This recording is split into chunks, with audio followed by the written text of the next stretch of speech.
The Laura Ingraham Show.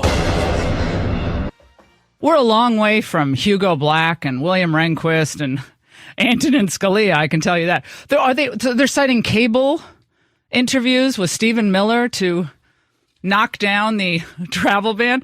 Well, looking back on all of this, I think it once again reminds us of how important it is for the White House to have the top lawyers in the country working for them. Not to criticize the folks who are there, but I think we got to be very, very careful about getting people in positions of power in the White House counsel's office, Justice Department on down, who can think 3 and 4 steps ahead here. It took them how many weeks to come up with this new travel ban? And then at the same time, they're saying it's the same as the other one, except with you give some notice, right? You give some notice and you actually allow the people who are the green card holders to come in. You have a couple weeks notice so people aren't caught in the airport, and you take Iraq out of the list. Well, it was fairly obvious, I think, that another Ninth Circuit federal district judge was going to hear a challenge, and that judge, Theodore Chang,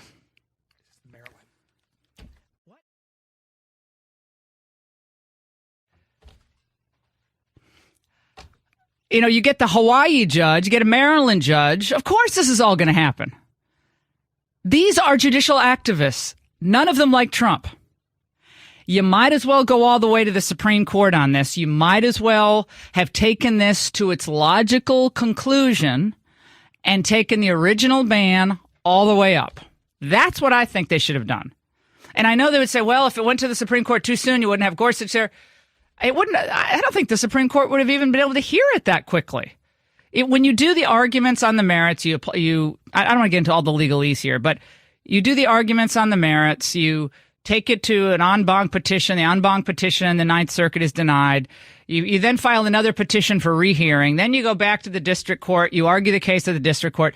I mean, I think you could have made it to the Supreme Court by the time Gorsuch was there. And even if not, I do understand they didn't want to have precedent created at the Supreme Court level that would have been very dangerous, very deleterious to executive authority. I get that. But you're just going to continue to get hammered on the district court level. That's just going to happen because the liberal activists, judicial, the legal team on the left, all the folks who believe in open borders, they believe that anyone in another country, frankly, has a constitutional right to be in the United States. That's what they really believe, by the way. They're the fanatics on this. What those people are going to do is they're going to judge shop. It's called judge shopping, district shopping. They're going to go to the most reliably left-wing circuit courts. So they first have to file in the district court. Then they know the Trump administration will appeal. They'll be back in the Ninth Circuit. And we all know where that ends up. It's just that it's not the smartest legal strategy here. And it's why you have to do things really carefully and plot it out, not over the course of like 3 days, but over the course of 6 months. If we do this, then these 5 things are going to happen. If we do this, if we put it off until Gorsuch is on the court, looking back on this, you had a vacancy on the court. Might it not have been smarter for the Trump administration to have waited on the travel ban? That ate up a lot of oxygen in the room. Took a lot of beating for the administration to get through this. And it ate up all that time in the first 4 weeks of the administration. I'm not saying it's not important. I'm not saying I don't want this in place. I do. I'm thinking strategy here. We'll all strategize together. You can call in and disagree with me on this. But we see where it's gotten us. It's not helpful. Now, you could just send your people out while they're trying to defend Obamacare, while they're trying to defend the budget, while they're trying to do all these other things with the Angela Merkel visit, with the Chinese leader coming. You got a lot you're juggling right now. Okay? So I'd rather have taken the fight on tax reform, on infrastructure, on healthcare, doing it right, than getting mucked up with the travel ban. I think it just takes us off course right now. But again, hindsight is 2020. Why am I mentioning it, though? I'm bringing this up because it's, don't you hate the phrase teachable moment? I despise that phrase, but it really is. It's a learning curve we're seeing. And I don't want to sound patronizing, and I know I probably risk sounding very like I'm talking down to people. I'm not. I really am not, because it's hard stuff. It's not easy. We got a lot of newbies in the White House. And I like a lot of these guys. Don't get me wrong. I like them a lot. They're great people. They're doing their best. I get it. But you need to know what you don't know. When you're 31 years old, you haven't seen these wars play out. And not in the executive branch level. You might be able to write, op-eds. You might be able to work up on the Hill. You might be able to dash off a speech every now and then. And that's great. All that's great. But you're in your 30s or early 40s and you haven't been through these wars on the executive branch level. Maybe you shouldn't proceed quite so quickly and brazenly and confidently in the media. That's all I'm saying. Doesn't mean you don't have a valid substantive point in how you're pushing these policies. I'm not saying that. How to get from A to B to C. How do you get there? We're not at C. If we want to get to C, we're not there. We're nowhere close to C. In fact, what the left has now is they have a couple of trophies on the wall. Okay, we say, we beat you here, we beat you here. You thought you were going to come in and do this? Oh, really? We have two judges and all these academics across the country who say you're acting in an extra-constitutional manner. And you guys don't know what you're doing. So, again, you want to get from A to C, you got to go through B, and you got to do it right. 855-40-LAURA. You can call in and comment on that. We got a lot to get to on the Laura Ingraham Show. We have, we have a lot of scuttlebutt. Michael Savage is going to join us coming up third hour. Savage was beaten up in a restaurant in Tiburon in California. I know exactly where he was, by the way. I know that restaurant. He dines with his poodle. He has this little poodle, okay? I always forget the name. Billy, Johnny, what's the name of the poodle? Willie, Billy, Silly, Tilly. Drew doesn't know. Drew's madly looking at a stack of articles that are, he can't find it to save his life over here. It's a Daily Mail piece. So he's sitting with his poodle. Could probably Google it in 5 seconds. I believe it's Teddy. Thank you. Teddy, the poodle. And some lefty came up to me, to him, and he's 74 years old, 73, 74 years old. A guy who tries to step in to help Savage, who is a senior citizen, gets a punch in the face. The funniest part of this is that the police finally get there, and both men are staring at each other, and both of them have done citizens' arrests on the other. So they're just they're both just staring at each other. I'm conducting a citizen's arrest. I'm carrying it out. No, I'm doing a citizen's arrest. So this is how unhinged the left is. Okay, they did it to Milo. They smashed the windows up in Berkeley. Yeah, poor Charles Murray probably would have gotten beaten up if he had a chance to actually give his speech up in Middlebury.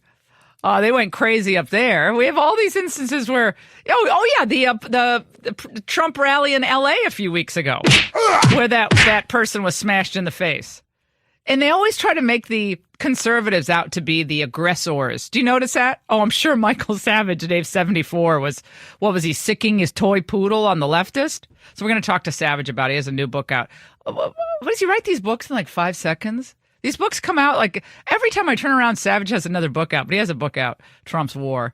So we'll talk to him about that. Sean Spicer is going to join us. Michael Hayden's going to join us, former director of the CIA, retired 4-star. It's going to be a fun little debate with Hayden. I'm up against a 4-star. I'll take those odds. I know Hayden. He has a book called Playing to the Edge. We're going to chat with him about the Trump wiretapping claims and the refugee issue. And we have a lot more to get to. Trump was interviewed by Tucker Carlson last night. You heard some of those. Did you play the soundbite coming in? I was walking in as the music was starting now. But he talked to Tucker Carlson earlier in the day before the ruling came out by the Hawaii judge. A lot of people are making a big deal of the fact that President Obama made Well, to many people, it was a surprise trip to Hawaii the day before the ruling came out. Okay, don't start going black helicopter on me. There's nothing. There was no connection between Michelle and Obama and this Obama judge coming. I mean, that's just, there's no way there's any connection there. Oh, and Evan McMuffin is back to his old tricks. LifeZette has a piece about McMuffin. He's launching a new anti-Trump stunt that you're going to want to read about. So go to lifezette.com. The America First budget is out. I'm going to tell you who I like, who I think does a great job, is Mick Mulvaney. I saw him today on MSNBC. I don't know why these people go to MSNBC to sell their budget, but nevertheless, he went on Morning Joe. He was great. I like him. I don't know him. He's come on our show before, hasn't he? But I don't remember him. Oh, he's a Freedom Caucus guy. That's why I like him. They made me an honorary member of Freedom Caucus yesterday, by the way. A lot of the guys were emailing me going, well, okay. Do I get a plaque? Do I get a home version of the Block Trump game? What do I get for that honorary membership? So the black helicopters are out because of the Obama visit to Hawaii. The Hawaii judge comes out and strikes down the travel ban. They put that pause in place. You're not getting anywhere with the travel ban now. And Maryland judge, another liberal, comes out with the same, basically similar ruling as the Hawaii judge.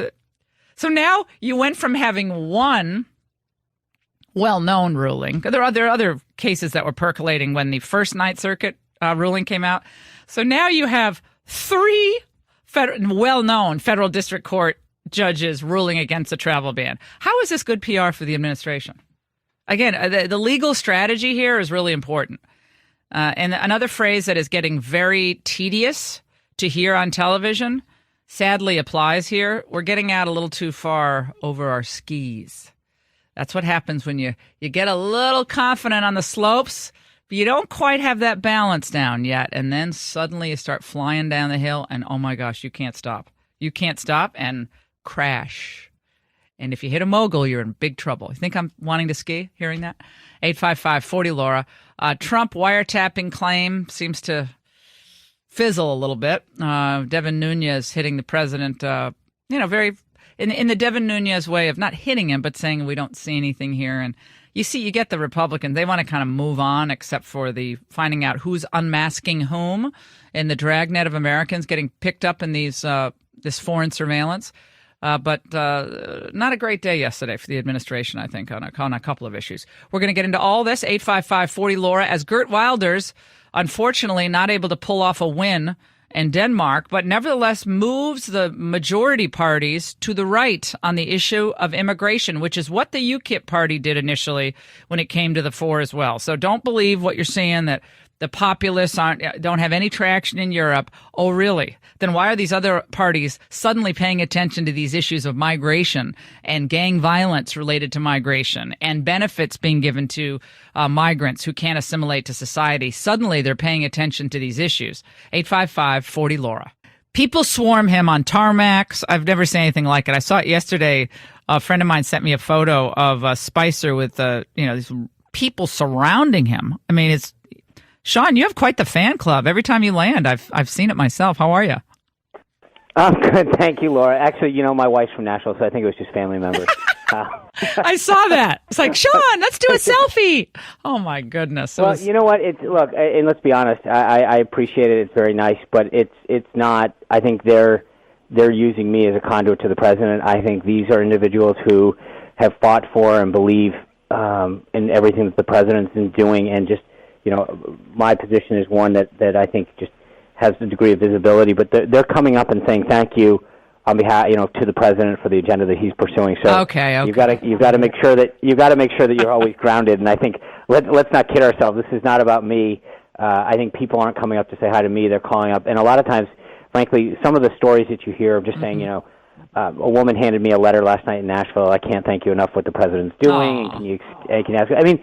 And so I think you've had a very high degree of fame over the years, and you know that a lot of times it's about you, and sometimes it's about the issues that you're talking about and pursuing. And so in my case, I'm well aware of the fact that anytime someone's coming out to me, it's an extension of them wanting to thank the president for his agenda or for his vision or something that he's already taken care of. And Sean, you and I have talked about this, but you're always brought down to earth when you just have to get the kids in the car to mass on Sunday. I mean, then then you're just back to the routine, and your kids to your kids, you're just dad or mom. I mean, that's just that always brings you right. back to earth. Or the wife just saying, "Hey, the dog needs to get walked," and or you have to clean up after the dog. I get grounded very quickly at home. That makes two of us. So let's talk about a couple of issues. We got the Obamacare issue, but the issue yesterday with the wiretap and the House committee coming out, then the president last night with Tucker Carlson essentially teasing us again about evidence that might come out in the next 2 weeks. Could you shed light on what the president was referring to there? Well, I don't. Only to the extent that I'll say that the president has been very clear from the get-go, from the time he sent that tweet, that there's information out there regarding activity surveillance activity that occurred during the 2016 election, and we've already seen some of this. The point that I would give to your listeners is one of the issues that gets forgotten in the whole discussion about NSA Director Michael Flynn, who left the president asked to move on, is the only reason that Michael Flynn's name was ever put in the public domain is because he was part of some degree of surveillance. It is illegal for an American citizen to be surveilled in that way and for their name to be revealed. And so the question is, and that's just one example, and I'm just making the point that there's a lot of stuff that's out there regarding the 2016 election and the surveillance that occurred. The president has been very clear that over time, in the next few weeks, I think more evidence and information will be presented to show exactly what he meant. But one of the things that we want to be clear is that the House and the Senate Intelligence Committees have an obligation and have talked about their desire to get to the bottom of this, and they're beginning that process. The Department of Justice asked for an additional week to get the information together that they were requested by the department to get. And so I don't want to get ahead of the investigation and the review that's going on. But is the evidence, but what I'm saying, Sean, is the evidence going to go directly to the quite, it's quite incendiary claim that President Obama himself ordered a wiretap when, Nunez was kind of throwing that off yesterday. So there's no evidence of that at all. Well, and I think we have to be clear that the president, is referring to President Obama's administration, and wiretap was in quotes, as you pointed out in the lead up to this. The president's been very clear that, wiretap to most Americans doesn't mean actually as it did back in the 70s and 80s when you would unscrew the bottom or the top of a rotary phone and insert a device that would then monitor. I mean, that's sort of the days gone by when technologically that's how it occurs. But I think the president was speaking very broadly. That's why it was in quotes about the degree of surveillance that occurred during this time. Did you guys, or did he, as far as you know, make an effort to find out how many individuals inside the government would have access to the unmasked names? Putting a foreign phone number in a database, coming up with various phone numbers in the United States, however it's done, there is a finite number of people who have access to that. Have you asked someone at the Justice Department or the FBI to provide those names or provide that information, which would shed light to the unmasking of Americans' names question? Yeah, I think that's a great question, and one that I think we want the process to play out on.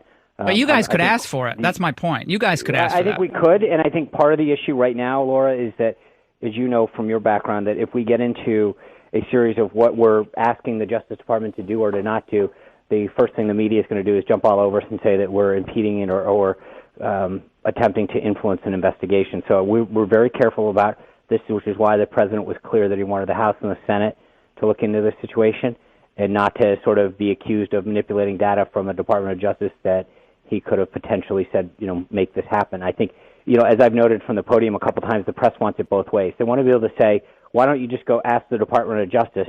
And then if we ever talk to the Department of Justice, it's, that was inappropriate on another matter because you were attempting to influence something. So it's amazing that we're damned if we do, we're damned if we don't. The budget question. Of course, Mick Mulvaney was on television this morning pushing the president's priority in the budget. I thought he did a terrific job, by the way. But the invariable criticism, which we heard, was that this is dead on arrival. It was one of the MSNBC, I think it was Katie Tur, who asked the question of Mick Mulvaney. Said, look, is it going to get through the Senate? Mitch McConnell has said he's not going to be in favor of this. So you get hit by the right, and then you also get hit by on the left of individuals who are saying you're cutting Big Bird and EPA. So where do you go with this? Well, I think we're going to take the message to the American people, and that's where I think you'll see members of both sides of the aisle respond. The fact of the matter is that, look, we're running up on $20 trillion of debt.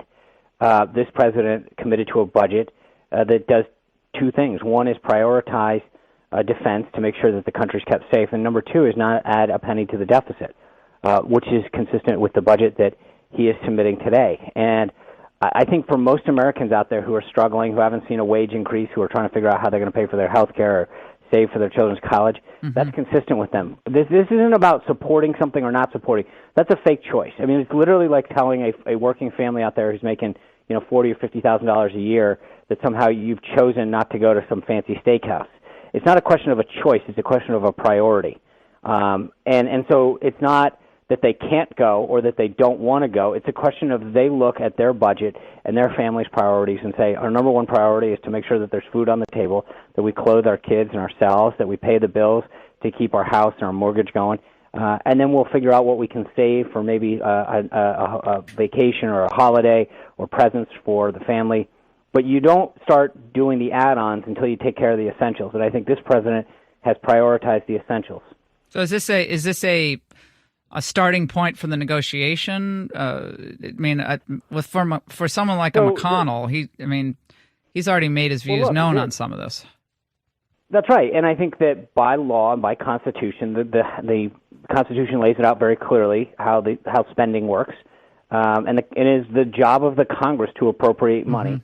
But I think the goal of the president and the executive through his budget is to lay out the priorities and what he believes the government needs to operate. Now, ultimately, we will continue to work with them, but I think it's a signal, it is a blueprint, and it is a roadmap of where the president wants to take this country and his priorities. And so now it's up to Congress to either agree with the president in terms of the priorities of protecting the nation, or to frankly say to the American people, we have different priorities and here they are, but we need to make sure that we're establishing clearly what the president wants to do and how he wants to do it. And Mick Mulvaney made the point today that this is only about discretionary spending. This does not deal with entitlements, which would have to be dealt with later on. Now, the issue of Obamacare, Ryan Care, whatever we're calling it now, this is clearly a pivot point for the administration. We had Ryan on the show. We had Vice President Pence on the show a few days ago. Did I keep saying Trump? I don't know why. Vice President Pence a few days ago on the show. Let's listen to what Rand Paul said this morning. Nobody was running on, we'll give you half as many subsidies, half as many taxes, and instead of paying the individual mandate to the government, you have to pay it to the insurance company. None of us ran on that. No conservative is for his plan. And so I think his plan's dead on arrival. My hope is it never leaves the House. And my hope is that we separate repeal from replace because, there's some great ideas that could have bipartisan support. Your reaction to what Rand Paul said, is that this was not, in fact, what either the president campaigned on or most Republicans understood was going to happen. Well, this is a plan that we've worked on with the House and the Senate. I think we have to, especially from a conservative standpoint, look at several things. Number one, this is the vehicle that's going to repeal Obamacare. There's a way that we have to do it through this arcane process called reconciliation, which is how they set it up in the first place. And the problem that exists is that because of Senate rules, and that's how they jammed it down everyone's throat in the first place, there are only certain things you can do through this legislative rules process in terms of undoing it. We are taking full advantage of that to get rid of Obamacare. Then the question comes to priorities. Number one, this is the first time that we've reined in an entitlement program in Medicare, so we've got a per capita cap.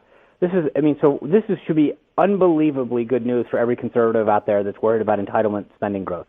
Number two is that if you are a self-employed person, if you run a small business who has to go out on the individual market and get your health care, you know that you don't get the same tax treatment that everyone else who gets their insurance through either a government program, Medicaid, Medicare, or TRICARE, or the 175 million people who get it through an employer system. So right now, if you if you go to work every day and you get health care through your job, then you nor your employer gets taxed on your health care. But if you own a small business or you're self-employed, either as a bookkeeper or you sell stuff on eBay or whatever you do to support yourself, you have to pay you have to use after-tax dollars to buy your health care. So ironically, the engine of job growth, the entrepreneurial spirit that we all champion as Americans, is actually tax disadvantaged under the current system.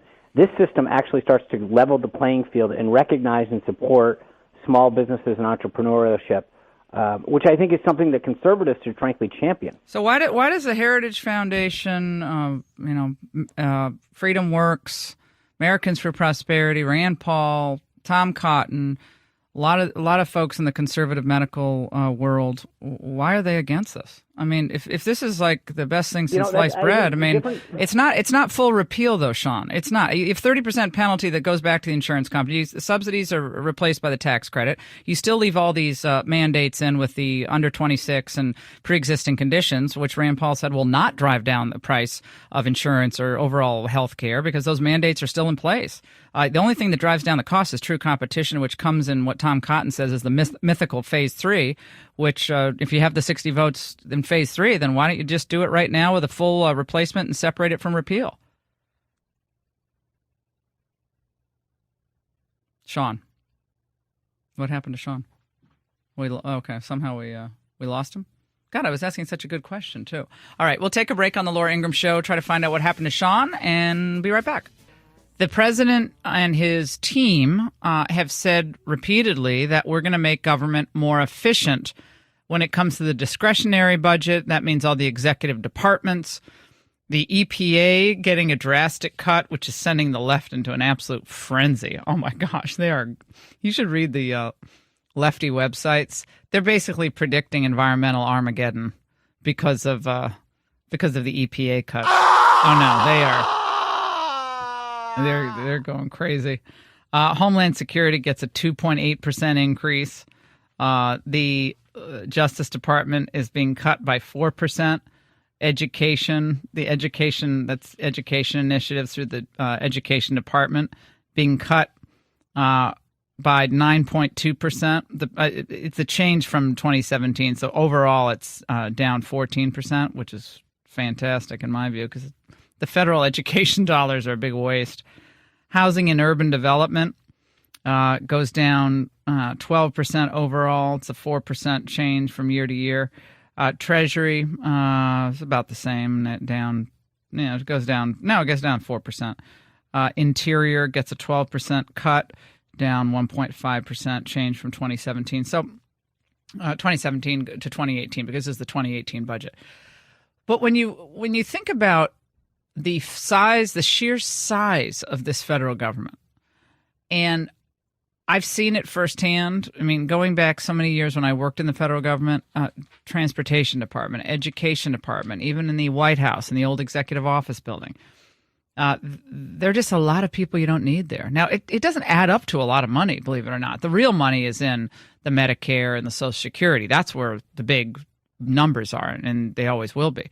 But the federal agencies that exist that don't need to exist at all, and the workforce that accompanies them, and then the lobbyists that run in to keep the budget humming every year. Well, that just happens year after year. And so Mick Mulvaney comes in. Remember, he's a former Freedom Caucus member. I'm delighted that he is the OMB director. He was phenomenal on television. He has a very nice approach. I like his demeanor. I like his delivery. He's very confident, but he's not defensive. I'm extremely impressed with him, what I saw today. So anyway, they were trying to pin him down on Morning Joe. Let's listen. Can you talk about where you're concerned that perhaps some of these cuts may hurt Americans' lives? No. I think that we're actually doing exactly what we said to do to protect Americans. So we're spending more money, for example, on the border. We're spending more money on law enforcement generally. We cut a bunch of grant programs. We have grant programs in the Department of Justice. So no, I think we're doing a better job of protecting Americans and making the reductions in programs that either don't work, programs that are duplicative, programs that haven't been authorized by Congress. We still have a lot of those, and programs that just can't prove that they're getting any bang for their buck. Casey Hunt then chimes in. My question here, this seems to be dead on arrival in Congress. You already have Republican members saying, look, especially on the State Department, Mitch McConnell has said, no way. Does any of this have any chance? Sure. We're sending a message to Congress, and the message is very, very clear. We want more money to defend the nation, more money to defend the border, more money to enforce the laws, and we want to do it without adding to the deficit this year. We're not balancing the budget here. All we did is take $1 away from over here and reprioritize it over there. They're really worried about that State Department money. The State Department's been so effective in branding and selling and increasing America's influence around the world. I mean, when I think of all those ambassadorial parties they have overseas and the foreign aid we've given, it's all added up to a lot of more stability, and we've been able to stem some of the real problems of the migrant crisis. Oh, wait, we haven't been able to do any of that. But I love the Republicans on Capitol Hill who are all worried about the State Department budget. And I know this is what Mattis said. Mattis said years ago, if you don't fund the diplomacy, we're going to have to buy more bullets. Now, maybe you just don't get involved in every war that's out there. This is where I'm with Rand Paul. Oh, by the way, John McCain said Rand Paul is effectively working for the Russians now. That's what John McCain said yesterday. But you know why? Because Rand Paul doesn't think if Lithuania is invaded, the United States shouldn't be sending tens of thousands of troops. So now he's working for the Russians. John McCain is it's shameless, honestly.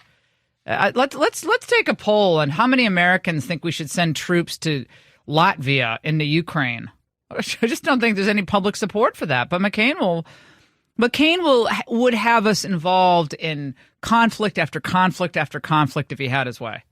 I mean, is there a conflict he doesn't want us to be militarily involved in at this point? 855-40-LAURA. And then, well, a lot of these programs that people keep saying, well, what about they always go to the kid. What about the kids in the summer? They're not going to be able to go to the boys' clubs or the girls' clubs.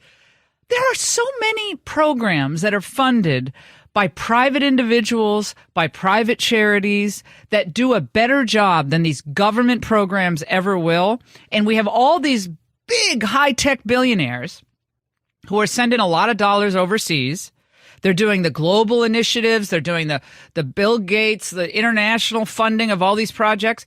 Think of the money that these guys could funnel into. And I know they do some of this, but maybe they should step in where government can't. And you'd probably have more efficient programs when you did that. Right. And I know there's problems in other parts of the world, and I support doing things for people who are in need. I really do. But I think we can all put our heads together and figure out a way to help kids have a place to, go to in the summer so they're not on the streets without having the government set up more agencies to administer these things. But so Mulvaney's getting pushed on, the programs, you're cutting the programs. There's, in this budget, a $3.7 billion cut in grants for teacher training, after-school summer programs, and aid to low-income students. Mm-hmm. What do you say to a family right now who is a low-income family and depends on this kind of money? What do you say to a teacher who's busting his or her butt every day and relies on this money? What happens to them? A lot of those programs that we target at, they sound great, don't they? They always do. They don't work. A lot of them simply don't work. I can't justify them to the folks who are paying the taxes. I can't go to the auto worker in Ohio and say, please give me some of your money so that I can do this program over here someplace else that really isn't helping anybody. I love Mick Mulvaney. Because it's not fair to ask this guy over here who's barely making it to send money over to this program that we don't have any real evidence is working. That's why. Because it's someone's money. It's not money that falls from the sky. It's money that we either have to borrow from China or from Japan or from Canada or from all the other debt holders that exist on the face of the planet. We either go into debt further, which makes us weak, which makes successive generations' future more imperiled, or, we have to cut from somewhere. So where else do you want to cut? You want to cut more from the military? I guess we could do that. But there is a priority here. If you're going to spend more than you take in, then you have to print the money, you have to borrow the money, And printing and the quantitative easing is only going to get us so far. The interest rates went up another 1/4 point. Now, it's not the end of the world. Things are going to get a little bit more expensive for some people, but, the elderly like the rates going up on their CDs and stuff. But, it does have an effect. But anytime I hear them saying, the programs are being cut. Well, yeah, that's what happens when you get into debt. You have to start cutting. We're not flush with cash. Just like if Willie Geist were in debt at home, he'd have to probably figure out a way to cut. That's what families are supposed to do. That's what the government is supposed to do. 855-40-LAURA, and we'll play one more. These specific programs aren't helping anybody? We think that these programs that we've targeted are programs, as I've mentioned, simply haven't worked, can't justify their existence, are duplicative with other programs. And many of the examples you just gave, there are other programs that can do the exact same thing. I think we have, and I lose track of the numbers, there are so many, more than 50 job training programs within the federal government. Clearly, there's got to be some opportunity there for combination savings. Yeah, it reminds me we have to give the money to Planned Parenthood because otherwise women aren't going to get breast exams. Like, women aren't going to get screenings, even though they don't do half the screenings they claim they do. Well, of course, there's all sorts of community centers that could be where they don't do abortions. 855-40-LAURA. Sharon in Missouri. Sharon, John McCain going after Rand Paul. Was that a soundbite or was that a tweet? Oh, is this out? We got to get that. We got to play that. All right. Well, maybe. Hey, Sharon, hold on. We're gonna hold you over because I do want to. To whom are you closer in your foreign policy outlook? Are you closer to John McCain running with the military McCain or more pragmatic Rand Paul? I know it's a leading question, but Rand Paul's like, take care of business at home, use our military, and put boots on the ground when it's in our strategic interest to do so. And if it's in our strategic interest and it will help Americans' national security, live up to our agreements for sure, then we should do it. But otherwise, we are just going down a rat hole once again. 855-40-LAURA. Don't go away. That is just a low blow. I mean, that's what McCain thinks about Trump, really. I mean, that's what McCain basically thinks that about Trump. He's not saying it out loud today, but he thinks the same thing. If you're not for going to war in the Ukraine or Lithuania or Latvia or Estonia, then you're working for the Russians. That's what he thinks. That's crazy. 855-40-LAURA. Rand Paul was on Morning Joe responding to this. What's your reaction to Senator McCain's characterization of your objection? Well, I think he makes a really, really strong case, for term limits. I think maybe he's past his prime. I think maybe he's gotten a little bit unhinged. I do think that when we talk about NATO, there can be a rational discussion about the pros and cons of expanding it. Yeah, he's against expanding NATO because he thinks the United States is going to get drawn into these conflicts where we don't really have a national security interest. Sharon in Missouri, go ahead, my friend. John McCain is starting to sound like Jan Brady on the old Brady Bunch. Instead of Marsha, it's Russia, Russia. That's funny. Well, he's obsessed. He's just obsessed. And he's never worried about China. I don't hear him ever concerned about China. Every time they say Russia, I say China. Russia, China, China, China. I mean, we're extending the olive branch, perpetually extending it to China. Let's go to BJ in Arizona. Go ahead, my friend. I don't know how John McCain keeps getting reelected. He doesn't make any sense. Ka-ching, ka-ching. He raises a lot of money. I can tell you that. Defense contractors love him. Big Pharma loves him. He's open borders, and so is Jeff Flake. You're in Arizona. You got two Flakes as senators. You got McCain and Flake. I mean, but can you imagine taking a poll of the Americans who who believe that we should be in favor of NATO expansion in order to set us up so we're going to be going in to fight a war in Eastern Europe? How many? I mean, I forget, like 10% for that. Doesn't stop McCain, though. if we put active troops and got involved in combat where McCain wants us to be, they put a little angry McCain on the globe, on the map, and it's virtually everywhere. So his foreign policy is something that would greatly endanger the United States, greatly overextend us, and there has to be the thought whether or not it's in our national interest to pledge to get involved with war if Montenegro has an altercation with anyone. Yeah. Yeah, so we're doing Montenegro. So we got Macedonia, we got the Ukraine, we got Latvia, Estonia. What about Belarusia? What are we going to do there? I mean, what is our national security interest there? This is where we're going to have to settle things with Merkel. Merkel's coming. Is it tomorrow? Oh, she'll be here on St. Patty's Day. Do you guys do anything on St. Patrick's Day? I'm going to talk about that. I did. Chris and I went to an Irish bar. I never do that. We went to an Irish bar on Capitol Hill last year. It was kind of fun for a few minutes, but then I had to get out of there. It was crowded. It was one of those days where he got a flat tire. Then it was like, remember that? That was brutal. But we had the green beer, and it did taste good. But it's a madhouse. It is and it starts to be a madhouse today. Like at 5 o'clock today, or 2 o'clock today. There'll be people lined up at the Irish bars in D.C. Call that and they'll pre-gaming. be there. Yeah, they'll be there all day. They'll be there from like 2 o'clock today all the way through 2 o'clock in the morning on Friday. And all the Catholics are excited because various archdioceses have allowed them to give dispensation for the meatless Friday. So you can eat your corned beef tomorrow. I can't stand corned beef. Cannot stand it. It's never been something I've liked, but I know it's a tradition, so you got to have your corned beef. But do you all do anything? I mean, not me.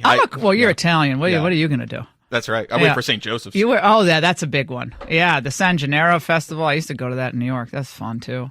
St. Joseph's Day is great. Oh, come on. It doesn't get any better than that. But the St. Patty's Day, I'm a quarter Irish, and so I usually wear a sprig of something green. But green is not a color that I normally wear. It's not a great color on me. I'm a blue person. But St. Patty's Day, you're getting to march in the St. Patty's Day parade. Are you going to do that? Well, now it's the transgender contingent at the St. Patty's Day parade. They have not been represented well in the New York parade, so they definitely have to have their own float. Seriously, you've got to include everyone: the transgender people, the gay Americans. The list goes on and on. We just have to keep it going. Drew sent me a very disturbing piece yesterday, which maybe I'll get into. I've now teased it. We'll take a break. Don't go away. A lot more to get to. Hayden up next. Well, I don't. Only to the extent that I'll say that the president has been very clear from the get-go, from the time he sent that tweet, that there's information out there regarding activity surveillance activity that occurred during the 2016 election, and we've already seen some of this. Joining us now, I'm delighted he is with us, former CIA director Michael Hayden. General Hayden, how are you? It's great to talk to you. Your paperback's out, playing to the edge. You're certainly playing to the edge by coming on my show, General. Happy to be here. Well, I always like to have fun. Come on. I know. First of all, we got to get into this 2 weeks. The big teaserama again. We got 2 weeks for the big reveal. But before we get to that, you've gone after the quote pro-Trump media for peddling illegitimate and non-fact-based worldviews. I mean, does that include yours truly and LifeZette and all of our? I didn't actually. The folks who referred to that expanded what I had said. They made their own little universe of who the pro-Trump media was. I think I specifically mentioned our friend Sean and Breitbart. And beyond that, they were just filling in their own spaces. I see, because we sell a lot of books here on the Laura Ingraham Show. That's what I would like to say. That's why I'm here. Okay, all right. Well, and Matt Drudge. I mean, here's what I think. In the former Bush administration, folks that and so many of them are friends of mine, and patriotic, great people. Yeah. But yeah. I say to them, look, these media outlets exist because Americans are fed up with the traditional media, which traffic in lots of fake stories, lots of editorializing that's masked as reporting. I mean, New York Times today describes Trump's remarks as xenophobic, racist. That's in a news story. It's not quoting anybody. So I think people are so tired of the trafficking in these half-truths and biased reporting, all the wrong predictions in the election last year. And so they look for other alternatives, and they kind of take it all in. So I don't know if it's pro-Trump, anti-Trump, middle of the road, but, it's a voice. No, I get it. But, in my heart, Laura, I coming from an intel guy, we're, for better or for worse, and sometimes we succeed, sometimes we fail, but we try to be accurate, dispassionate, fact-based. So my instincts are that the remedy for biased reporting is not more biased reporting. All right? The remedy is truly fact-based reporting. And I have to honestly say that I was talking about the Breitbart piece that seems to have triggered the Twitter storm that launched us on this wiretapping escapade. And when I read it, it, to my mind, wasn't fact-based. And even though it had sourcing in it, when you went to the sources to which it referred, they were a far distance from what it was alleged they had said. And so that was just my point. Okay, and yet that takes us back to the original issue with the president's tweet. I asked Sean Spicer about this today. Right. He said last night with Tucker Carlson, General Hayden, that the word wiretap could be, could be broadly construed. Given your experience as head of the CIA, what do you think about that? Now, wiretap's not a metaphor. Wiretap in common English usage is intentionally monitoring the communications of a specific individual. And so I do think that was less the president doubling down than moving his chips to another game and to another table. And I'm really curious, like you are, as to what big reveal we're going to have in the next 14 days. And I thought it striking that Sean had trouble kind of suggesting what that might be either. So we'll just have to see if the president's got more information. But Laura, can I take it to where I think the story's going? Because I think it's important that we all understand this. Mm-hmm. So President Obama didn't do this. It's not because, I got admiration or don't have admiration for his character. I'm just telling you the plumbing doesn't work that way. It could not have happened with the president ordering it. It's got to be a court, a judge, probable cause, and so on. And by the way, the two guys who would have done that, Comey and Clapper, said they didn't. Where we're heading, I think, Laura, and what the president might finally land on is not wiretapping against him or his campaign at all.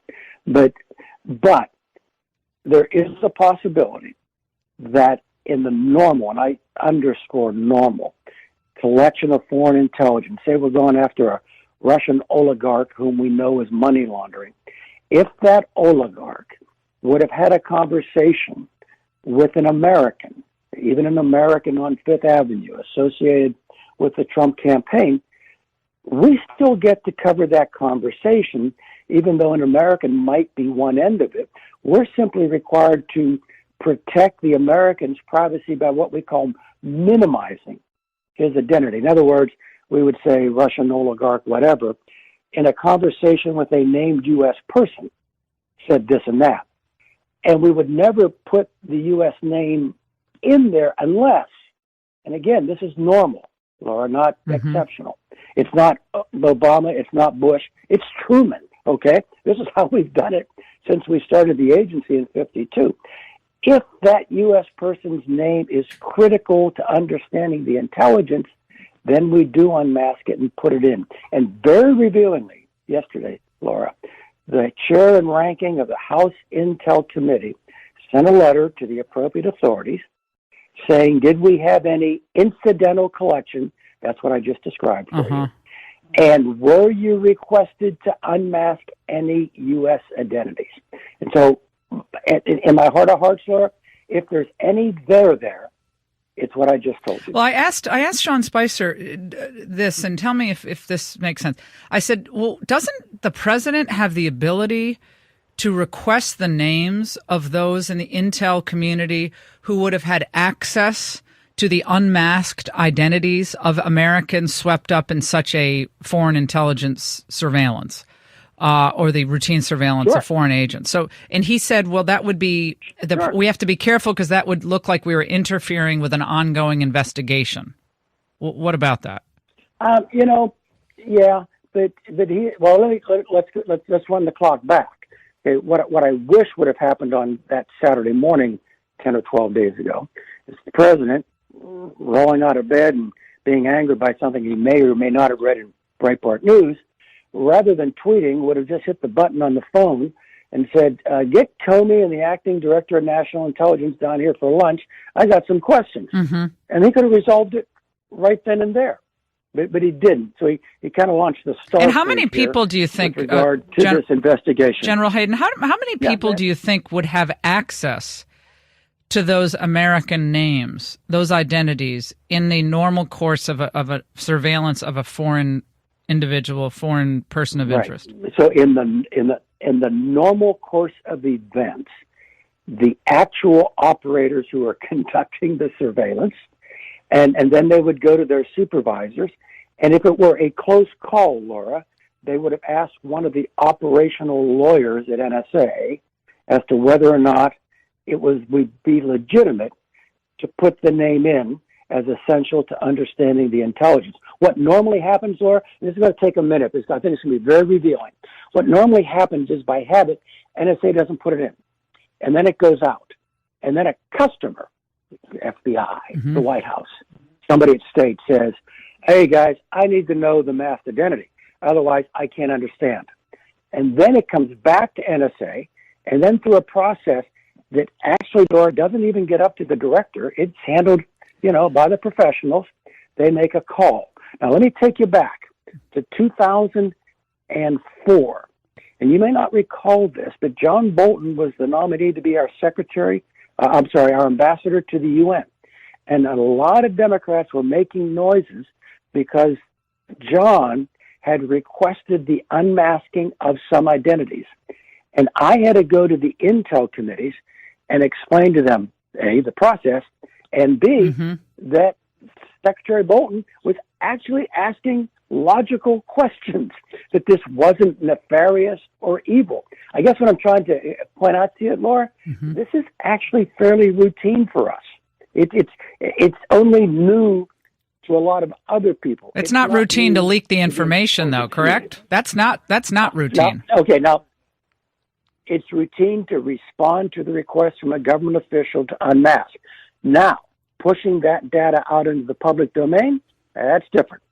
But how many people do you think in general? I mean, is it 100 people who would have access to this? 10 people? 12 people? I mean, that's getting back to they could find out who leaked this if they wanted to. Yeah.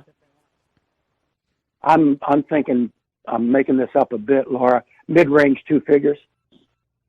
So under 100. Yeah. And the audit trail, believe me, the audit trail is documented. You know what? That's what I'm saying. You can find this out. Requested it. Yeah.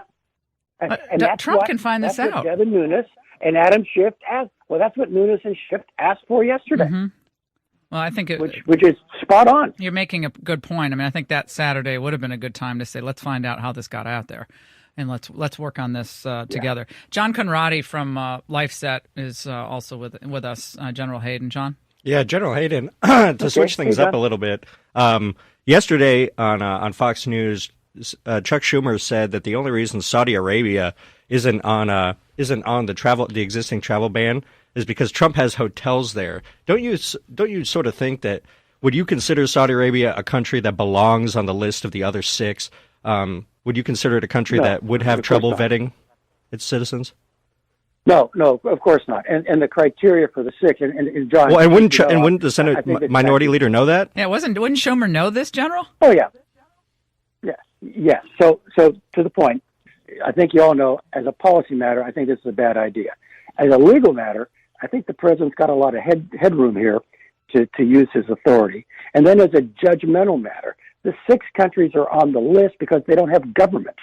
Okay, and Saudi Arabia does indeed have a government. And I got to tell you, my life experience in cooperation with the Saudi security services is an unmitigated success story. These guys were serious, good, and cooperative. And you said, so these countries that don't have the ability to vet because they don't have governments, yet you think the policy isn't a good policy, not following. Yeah, two or three reasons behind that, Laura. And again, I think the administration really did a lot of good heavy lifting between round one and round two. The second executive order is far more precise and frankly defensible. But at a policy level, I think we've overhyped the threat from these countries. I do. I think we have underestimated the truly extreme vetting that already takes place with regard to these coming in. I'll give you an example. We brought in about 10,000 Syrians last year. 85% were women and children. The average vetting time was 18 to 24 months. We know who these people are. So I don't think this was necessary. It imposes a burden on the world's least fortunate people. And here's the part that really concerns me. It seems to live the jihadist narrative that we hate all of them.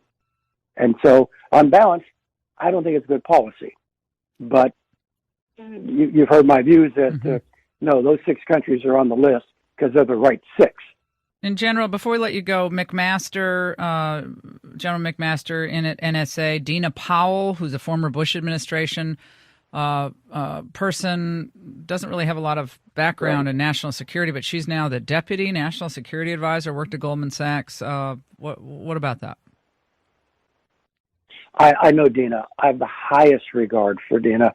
And you know, Laura, I've been handicapping the choices here, saying yes or no with my personal views. So very candidly, when I saw Dina's name there, that was in the win column as far as I'm concerned. She's a very smart woman. She's got a unique personal background in the Middle East. She speaks Arabic. Yeah, well, that's She's got governmental experience. She knows how things work. And so I think that'll help HR get things done. She has the interagency process down, which is in and of itself is a labyrinth. Yes. So General Hayden's book, it's out in paperback. Okay, thanks very much. All right, you take care. We'll take a break. Don't go away.